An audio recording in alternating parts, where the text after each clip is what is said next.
Hi అండి, అందరూ బాగున్నారండి? బాగుండాలని కోరుకుంటున్నానండి. నా డైలీ వర్క్ అండి. నేను డైలీ చేసే పని పొద్దున్నే ఆరింటికి లెగుస్తానండి. మామూలుగా అయితే పిల్లలకి స్కూల్ ఉంటే 5ంటికి లెగుస్తానండి. పిల్లలకి క్యారేజీలు కట్టుకోవాలి, మేము క్యారేజీలు కట్టుకోవాలి కాబట్టి 5ంటికే లెగుస్తాను. మాకు పని దగ్గరే అండి. పిల్లలకు కూడా స్కూల్ లేదు కదండి, అందుకే 6ంటికి లెగిసానండి. 6ంటికి లేచి ఇల్లు అన్నీ ఊడ్చుకుని, బయట కడుక్కుని, ముగ్గులు పెట్టుకుని, అంట్లు కడుక్కుని, బట్టలు నానబెట్టుకుని, బట్టలు ఉతికేసుకుని, స్నానం చేసి వచ్చి వంట చేసేసుకుని పిల్లలిద్దరికి రెడీ చేసుకుని, నేనేమో పొద్దున్నే గోరువెచ్చని వాటర్లో కొంచెం తేనె నిమ్మకాయ పిండుకుని తాగుతానండి, గ్యాస్ ఫామ్ అవ్వకుండా. మా ఆయనకేమో రాగిజావ అండి, ఆయన మజ్జిగ కలుపుకొని తాగుతాడండి రాగిజావ.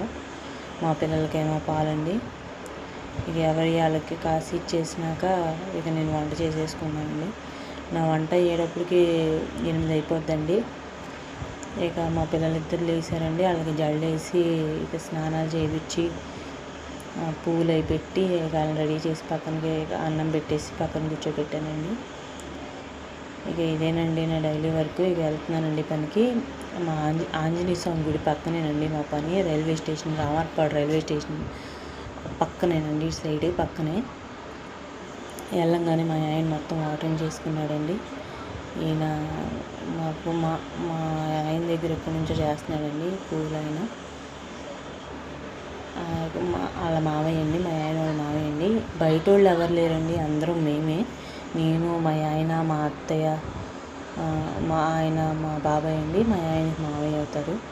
అంటే మావయ్య అంటే సొంత మావయ్య కాదండి.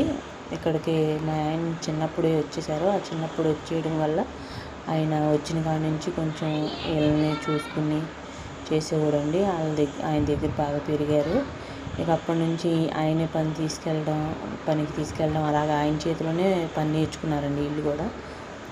అయితే మా ఆయన ఖర్చు కొట్టేసుకున్నారండి. ఫ్లోరింగ్ అండి. ఆ బాబాయ్ ఏమో ఫ్లోరింగ్ అండి, మా ఆయన ఏమో ప్లాస్టింగ్ అండి. ఇక 1 గంట అయిపోయిందండి. ఇంటికి వెళ్ళి ఇక అన్నం తినేసి ఉన్న అంట్లన్నీ కడిగేసుకుని, బట్టలన్నీ తీసుకుని మడతలు వేసుకుని, ఇల్లు అన్నీ ఊడ్చుకొని మళ్ళీ మధ్యాహ్నం పనికి వచ్చేసామండి. కరెక్ట్గా 5 అవుతుందండి. ఇక ఫుల్గా అప్పుడు దాకా అసలు బాగా అగ్గేసిందండి. అప్పుడులోనే ఫుల్గా వాన పడిపోయింది. ఇక నా దగ్గర ఫోన్ ఉందండి, నేను లోపలికి వెళ్ళిపోయానండి. మా ఆయన దాన్ని తడుచుకుంటూ పెట్టుకున్నాడండి. ఇంటికి వచ్చి ఒక పునుగులు వేసానండి.